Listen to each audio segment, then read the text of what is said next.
నాకు తెలియదా మీ పెద్ద సమస్య అని. చిన్న చిన్న సమస్యలకు నా దగ్గరికి రారు. మీరు గింతలు ఇంకుకొని వచ్చిరంటే మీకు పెద్ద సమస్యనే. చెప్పుర్రి.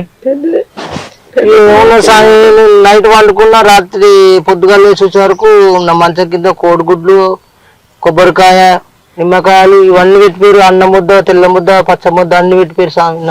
మా పోర్లే మంచం కింద నాకు భయం అయితే. అవును సార్, చూడంగానే నాకైతే పానం పోయిన పని అయింది.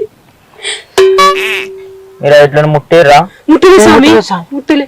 మంచి పని చేసిర్రు స్వామి. ఇంకా మేము దాన్ని ముట్టంలే. మాకు ముడదామంటేనే పంచపానాలు వెళ్ళిపోయినాయి. నాకు కోపం వచ్చింది. రాంగ రాంగ బద్దలు ఇచ్చిన స్వామిగా. స్వామి తిచ్చి నీ దగ్గరికి వచ్చిన. తిట్టినావా? స్వామి ఇప్పుడు తిడితే పరిష్కారం అయిందా?